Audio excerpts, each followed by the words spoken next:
प्रेम से बोलिए स्वामी जी महाराज की जय, हुजूर कृपाल सिंह जी महाराज की जय, बाबा सावंत सिंह जी महाराज की जय। हम सब आज पुनः संत कृपाल नगर में दैनिक सत्संग में इकट्ठे होकर बैठे हुए हैं। प्रतिदिन की भांति आज भी आपके समक्ष संत मत प्रकाश से हजूर बाबा सावंत सिंह जी महाराज के सत्संग के वचन रखे जाएंगे। आज के सत्संग के वचन सार वचन के 8वें वचन के 12वीं शब्द के माध्यम से रखा जाएगा, जिसमें सतगुरु की महिमा का जिक्र है कि किस प्रकार जब गुरु हमारे मन में बस जाता है और हमारी प्रीति जो हमारे अंदर परमात्मा की धुन आ रही है उससे लग जाती है, तो हमारी आत्मा कैसे सच्चे गुणों को धारण करके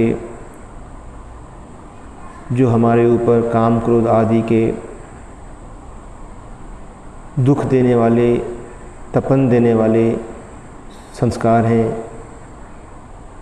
उन सबको छोड़ देती है और शील, क्षमा आदि गुणों को धारण करती हुई किस प्रकार अपने प्यारे सतगुरु की कृपा से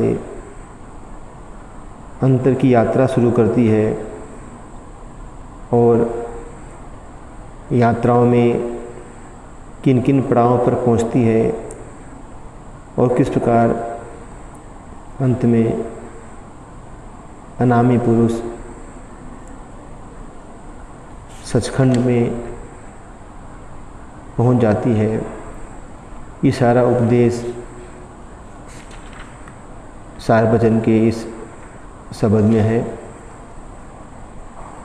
जिसे आपके बीच में रखकर फिर हजूर बाबा सावंत सिंह जी महाराज ने जो वचन फरमाए हैं इस शब्द के ऊपर, वो आपके बीच में रखा जाएगा। तो सबसे पहले वाणी श्री हुजूर स्वामी जी महाराज, महिमा सतगुरु। गुरु चरण बसे अब मन में, मैं सेऊं दम दम तन में, फिर प्रीत लगी घट धुन में, चढ़ पहुँची पहली सुन में। अब शील क्षमा मन छाई, गई तपन काम दुखदाई, फिर क्रोध लोभ भी भागे, अहंकार मोह सब त्यागे। धुन 5 शब्द घट जागी, मन हुआ सहज बैरागी। गुरु कृपा सूर उगाना, अब हुआ जगत बेगाना। घट बैठी तारी लाई, बाहर की क्रिया दूर बहाई। गुरु अद्भुत सुख दिखलाया, क्या महिमा जाए न गाया। जग जीव अभागी सारे, नर देही यूं ही हारे। क्यों गुरु से प्रीत न करते, क्यों जम के किंकर रहते। मैं किस से कहूँ सुनाई, फिर अपना मन समझाई। तू गुरु मत दृढ़ कर भाई, अब छोड़ो तात पराई। चल रहे तू त्रिकुटी घाटी, चढ़ सुन्न शिखर की बाटी। महाशून्य की तोड़ो टाटी, जा भंवर गुफा की हाटी। फिर सतपुरुष घर पाया, धुन बीना जाए बजाया। सुनी अलख अगम की बतियाँ, शशि सूर खरब जहाँ थकियाँ। पिया पर से राधा स्वामी, कुछ कहूँ न पुरुष अनामी। मेरी आरत सबसे न्यारी, कोई समझेगी पिया प्यारी। यह भेद अथाह बखाना, बिन संत न कोई जाना। कर्मी जीव जग के अंधे, सब फंसे काल के फंदे। उनसे नहीं कहना चाहिए, मत गूढ़ छिपाए रहिए। सुरत शब्द कमाई करना, सुमिरन में तन मन देना। गुरु दर्शन बहुत निरखना, धुन अनहद नीत परखना। सत्संग की चाहत रखना, जब डौल बने तब करना। उपदेश किया यह टीका, राधा स्वामी नाम में सीखा। गुरु चरण बसे अब मन में, मैं सेऊँ दम दम तन में। तो ये सुंदर शब्द हुजूर स्वामी जी महाराज के सारवचन से लिया गया, जिसकी व्याख्या में बाबा सावंत सिंह जी महाराज के सत्संग के वचन अब आपके सामने प्रस्तुत है। गुरु चरण बसे अब मन में, मैं सेऊँ दम दम तन में। जो संतों के बाहर के चरण हैं, हम उनको भी नमस्कार करते हैं, परंतु यहाँ तात्पर्य अंदर के चरणों से है। संत सतगुरु का जो स्वरूप हर समय हमारे साथ रहता है, जो सोते जागते चलते फिरते देश प्रदेश उजाड़ जंगल पहाड़ सब में साथ है, वह उनका नूरी स्वरूप है। जिस समय आत्मा शरीर में से निकलकर तारामंडल सूर्य चंद्र को पार करके आगे जाती है, वहाँ ऐसा प्रतीत होता है कि वह स्वरूप कभी आता है कभी चला जाता है। बात यह है कि स्वरूप तो वहीं खड़ा है, हमारा मन ही नहीं टिकता। जिस प्रकार तेज़ गाड़ी में जा रहे हों तो ऐसा मालूम होता है कि पेड़ दौड़े जा रहे हैं, असल में पेड़ तो वहीं स्थिर है, गाड़ी ही दौड़ रही है। इसी प्रकार हमारा ख्याल आता और जाता है, लेकिन ज्यों-ज्यों प्यार, प्रेम और प्रीति के साथ ध्यान करेंगे स्वरूप स्थिर होता जाएगा। इतने प्यार के साथ ध्यान करो कि तुम उसका रूप ही हो जाओ। तुमको यह न पता रहे कि वह तुम हो या तुम वह हो। वह स्वरूप हर समय तुम्हारे सामने रहे। अब कई सत्संगी प्रश्न करते हैं कि क्या स्वरूप के प्रकट होने से पहले ध्यान हो सकता है? हाँ, हो सकता है। देह स्वरूप का, ख्याली स्वरूप का। गुरु ग्रंथ साहिब में लिखा है, अकाल मूरत है साध संतन की, ठाहर नीकी ध्यान कहो। कई सत्संगी शिकायत करते हैं कि मन नहीं लगता। उनमें भी यही कमी है कि वे हर समय दुनिया के जड़ पदार्थों का ध्यान करते रहते हैं। जिसके ध्यान का संत महात्मा आपको उपदेश देते हैं, उसका ध्यान इस दुनिया के ध्यान से बढ़कर है। यह दुनिया और इसके पदार्थ जड़ हैं, वह चेतन है। लोग गुजरे हुए महात्माओं की मूर्तियां बनाकर ध्यान करते हैं।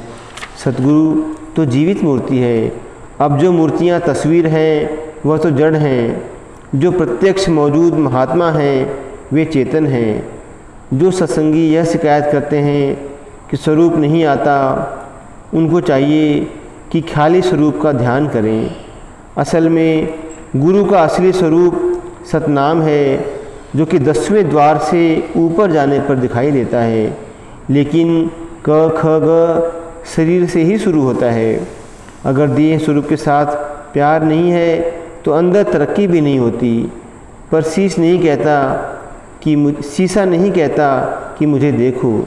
जब हम स्थूल हैं तो सद्गुरु शरीर है, जब हम सूक्ष्म हैं सद्गुरु नूर है, जब हम कारण में जाएंगे तो सद्गुरु वहाँ शब्द है। जब लड़का प्राइमरी में होता है, शिक्षक भी प्राइमरी की योग्यता दिखाता है। जब मिडिल में आता है तो मिडिल की। इसी प्रकार जब विद्यार्थी बीए या एमए में आता है तो शिक्षक अपनी सारी योग्यता प्रकट कर देता है। उस समय लड़के को पता लगता है कि शिक्षक की योग्यता क्या है। मैं यही तो कहता हूँ कि पार ब्रह्म में पता लगता है कि सद्गुरु किस शक्ति का मालिक है। बाहर तो अगर किसी ने कह दिया कि महात्मा अच्छा है तो विश्वास आ गया, अगर किसी ने निंदा कर दी तो भरोसा उठ गया। इसलिए महात्मा कहते हैं कि तू हमें बड़ा भाई समझ ले। जब गुरु का नूरी स्वरूप प्रकट हो गया तो शिष्य का धर्म क्या है, उसका ध्यान करना। फिर प्रीत लगी घट धुन में, चढ़ पहुँची पहली सुन में। जब तीसरे तिल में जाकर गुरु के साथ प्रेमपूर्ण बातें होती हैं, ध्यान की एकाग्रता हो जाती है तो घंटे की धुन सुनाई देती है। अनोखी अवस्था है जिसका जिह्वा वर्णन नहीं कर सकती। अब गुरु को ऊपर ही ले जाना है। अब सील क्षमा मन भाई मन छाई, गई तपन काम दुखदाई। अब तुरिया पद आ गया, वहाँ अमृत बरसता है। उस अमृत को पीकर काम क्रोध लोभ मोह अहंकार सब निकल जाते हैं। सबसे पहले काम जाता है, उसके स्थान पर सील प्रकट हो जाता है। फिर क्रोध लोभ भी भागे, अहंकार मोह सब त्यागे। फिर क्रोध जाता है और उसके स्थान पर क्षमा आ जाती है। फिर मोह जाता है और उसका स्थान विवेक ले लेता है। इसी प्रकार लोभ के स्थान पर संतोष आ जाता है और अहंकार की जगह दीनता आ जाती है। मानो आसुरी संपदा निकल जाती है, दैवी संपदा आ जाती है। जब तक काम क्रोध अंदर से नहीं निकलते और आत्मा तुरिया पद में नहीं पहुंचती, तब तक मन का कोई भरोसा नहीं। बाहर से सदाचार के नियम सीखकर या वेद शास्त्र पढ़कर मनुष्य चाहे अपने आप को नेक पाक बना ले, परंतु मन का कोई भरोसा नहीं। ऋषि मुनि हजारों वर्ष जंगलों में टक्करें मारते रहे। जब माया ने झोंका मारा, मन चलायमान हो गया। पराशर ऋषि सारी उम्र योग अभ्यास में रहा, लेकिन एक मछुए की कन्या को देखकर गिर गया। दुर्वासा जी, जिनको कृष्ण भगवान भी मानते थे, जब स्वर्ग में गए, उर्वशी अप्सरा ने ठग लिया। विश्वामित्र रामचंद्र के गुरु थे, मेनका के धोखे में आ गए और शकुंतला पैदा हो गई। उसी शकुंतला का नाटक आप लोग सिनेमा में देखते हैं। बड़े बड़े ज़बरदस्त महात्मा हुए हैं, लेकिन वे तुरीय पद में न पहुंच सके, अपने अंदर से काम क्रोध आदि को न निकाल सके।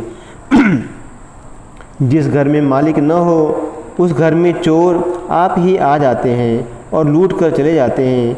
यदि घर का मालिक आ जाए तो चोर भाग जाते हैं। मैं कई बार जब यह पढ़ता था, पांचों लड़के मार के रहे राम लिवलाए, तो हैरान होता था कि इस शब्द का भाव क्या है। मैं इस शब्द के पीछे कई वर्ष पढ़ा रहा कि लड़कों को मारकर लीव किस प्रकार लगाई जाती है। जब बाबा जी महाराज मिले तब वह भेद समझ में आया कि पांचों लड़कों से मतलब काम क्रोध आदि 5 डाकुओं से है। जब यह बाहर निकलते हैं लड़कों के रूप में निकलते हैं। महात्मा की वाणी हमारी बीमारियों की दवा है। जब सत्संग में बैठो तो एक एक शब्द को हृदय में उतारो कि महात्मा क्या समझाते हैं। लेकिन अगर हम तो सत्संग में बैठे हों और मन बाहर फिरता रहे तो कोई फ़ायदा नहीं। जब मनुष्य के अंदर घंटे की धुन आती है तो ऐसा मालूम होता है कि सारा ब्रह्मांड इस धुन को सुन रहा है। वहाँ पहुंचकर मन वश में आता है। धुन 5 शब्द घट जागी, मन हुआ सहज बैरागी। अब सहस्त्र दल कमल में अनोखा दृश्य है। यहाँ की धुन को सुनकर मन वश में आ जाता है। मन जैसा कोई शत्रु नहीं है, परंतु यदि मन वश में आ जाए तो इसके जैसा कोई वफादार नौकर भी नहीं है।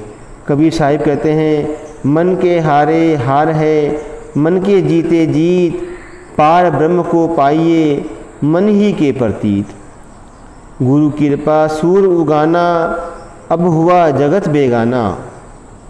उस दुनिया की तुलना में यह दुनिया कुछ भी नहीं। वह दुनिया बड़ी सुंदर है। अब अभ्यासी इस दुनिया को नाशवान समझने लगा और इसमें जो उसका प्यार था वो निकल गया। गुरु की कृपा से अंदर सूर्य प्रकट हो गया। जब तक इससे नीचे नीचे था, कभी प्यार खत्म हो जाता और कभी आ जाता था। कभी इस दुनिया को नाशवान समझता था, कभी अविनाशी। घट बैठी तारी लाई, बाहर की क्रिया दूर बहाई। जो बाहर की क्रिया है वह अब स्थिर नहीं रहती, अंदर की लज्जत आ गई। अब बाहर की क्रियाएं चाहे बिगड़ें या रहें, इसकी परवाह नहीं। गुरु अद्भुत सुख दिखलाया, क्या महिमा जाए न गाया। अब गुरु के प्रति कृतज्ञता के भाव प्रकट करते हैं। कहते हैं, गुरु ने अनोखा देश दिखाया है। जब तक यह बाहर बैठा है इसका क्या हाल है। यदि किसी ने गुरु की निंदा कर दी, प्यार टूट गया। किसी ने प्रशंसा कर दी, प्यार आ गया। सच्चा प्यार यहाँ आकर उत्पन्न होता है। जग जीव अभागी सारे, नरदेही यों ही हारे। कहते हैं, अगर दुनिया के बुरे और गंदे कर्मों वाले जीव यहाँ आ जाएं, तो जिस प्रकार मैं सुखी हूँ वे भी सुखी हो जाएं। लेकिन नहीं, वे तो दुनिया के गंदे कामों में पड़े सड़ते हैं। उन्होंने मनुष्य जन्म को बर्बाद कर दिया। इसी जन्म में परमात्मा से मिलना था और इसी जन्म में दुनिया के काम करने थे।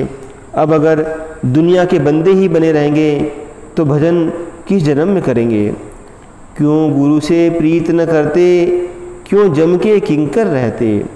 अगर दुनिया के सारे जीव गुरु के साथ प्यार करके अंदर जाकर पर्दा खोल लें तो फिर डर किसका है और उनको कौन दुख दे सकता है।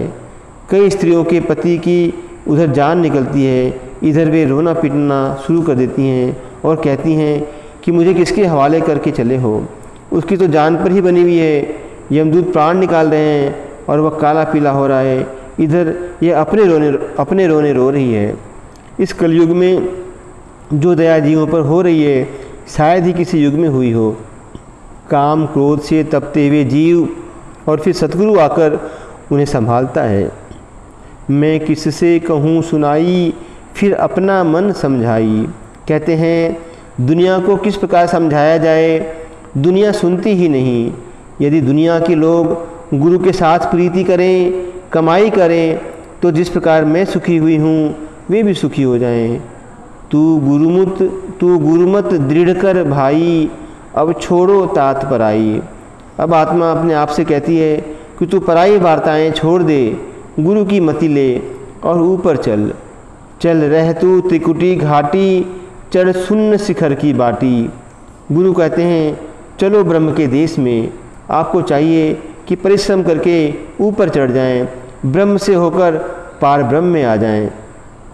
महाशून्य की तोड़ो टाटी, जा भंवर गुफा की हाटी। कि महाशून्य का पर्दा खोल लो और भंवर गुफा में आ जाओ। फिर सत्य पुरुष घर पाया, धुन बीना जाय बजाया। यह तो हर एक महात्मा ने जो सचखंड गया है वर्णन किया है, लेकिन जितना स्पष्ट स्वामी जी महाराज ने वर्णन किया है उतना खोलकर और किसी महात्मा ने नहीं किया है।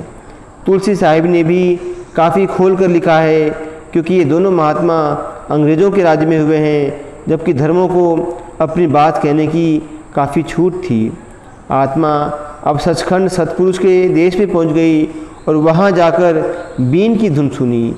नामदेव जी भी कहते हैं, अनहद बेन बजाऊंगो, बैरागी राम ही गाऊंगो। यही अर्जुन साहिब कहते हैं, रहंत जन्मम हरिद्रस लीना, बाजंत नानक सबद बीना। सुनी अलख अगम की बतियाँ, शशिसूर खरब जहाँ थकियाँ।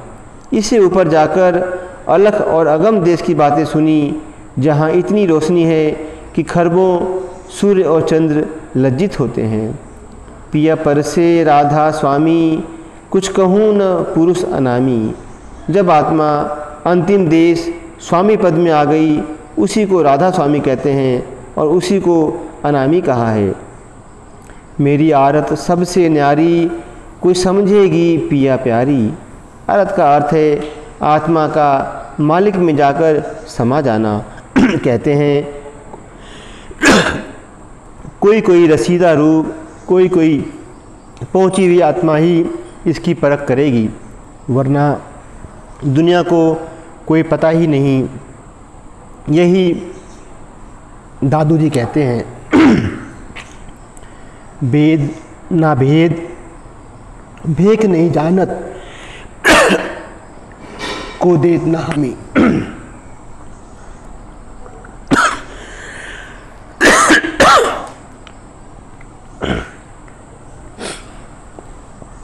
क्षमा कीजिएगा।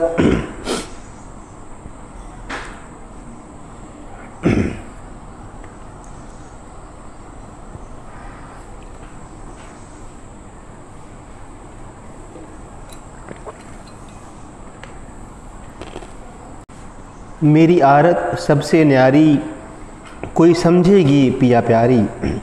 आरत का अर्थ है आत्मा का मालिक में जाकर समा जाना। कहते हैं कोई कोई रसीदा रूह पहुँची हुई आत्मा ही इसकी परख करेगी, वरना दुनिया को कोई पता ही नहीं। यही दादू जी कहते हैं, वेद ना भेद भीख नहीं जानत, को देत न हामी। भेसियों को इसका पता नहीं। जब मैं परमात्मा के विषय में कहता हूँ तो कोई यह भी नहीं कहता कि दादू तू सच कहता है। इसी प्रकार स्वामी जी महाराज कहते हैं कि बाकी दुनिया अंधी है, दुनिया को क्या पता है। यह भेद अथाह बखाना, बिन संत न कोई जाना। अब कहते हैं कि यह भेद अथाह है, केवल संत ही जानते हैं। जब संत आते हैं दुनिया उनका विरोध करती है, लेकिन उनका ख्याल ऊंचा होता है, वे परवाह नहीं करते। कर्मी जीव जग के अंधे, सब फंसे काल के फंदे। कहते हैं जो इस दुनिया के कर्मकांडी जीव हैं, जो तीर्थ और मूर्ति में फंसे हुए हैं, उनको तो इसकी खबर ही नहीं। वे काल के वकील बनकर संतों के साथ झगड़ते हैं।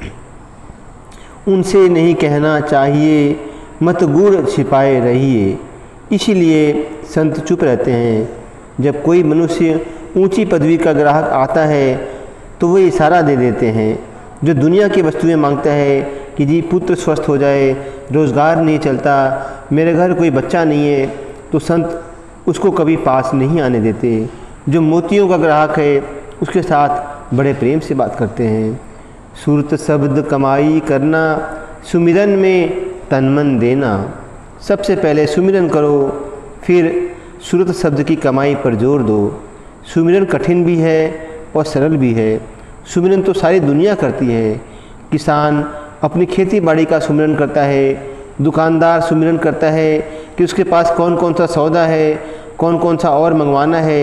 इसी प्रकार कारीगर अपने काम का सुमिरन करता है, लेकिन जिस चीज़ का भी सुमिरन दुनिया करती है, मरने के बाद उसे वहीं जन्म लेना पड़ता है। इस प्रकार बार बार जन्म मरण में ही रहती है। संत कहते हैं कि दुनिया का सुमिरन छोड़कर नाम का सुमिरन ले लो, परंतु उसके खोटे कर्म इसे इस ओर लगने ही नहीं देते। यह जैसा जैसा काम करता है वैसा वैसा ही विचार पैदा होता है। गुरु दर्शन बहुत निरखना, धुन अनहद नित्य परखना। मुक्ति के 3 ही साधन हैं, सुमिरन, ध्यान और धुन। इन तीनों में से हर समय एक न एक सत्संग के अंदर जरूर होना चाहिए। सत्संग की चाहत रखना, जब डौल बने तब करना। संपूर्ण मार्ग का वर्णन कर दिया है। अब वे कहते हैं कि हे जीव, जब कभी तुझसे हो सके सत्संग कर और महात्मा के उपदेश से फ़ायदा उठा। उपदेश किया यह टीका, राधा स्वामी नाम में सीखा। राधा स्वामी नाम की यही व्याख्या है, सुमिरन, ध्यान और धुन। तो इसी के साथ में बाबा सावंत सिंह जी महाराज का ये आज का सत्संग का वचन समाप्त होता है। प्रेम से बोलिए स्वामी जी महाराज की जय, हुजूर कृपाल सिंह जी महाराज की जय, बाबा सावंत सिंह जी महाराज की जय।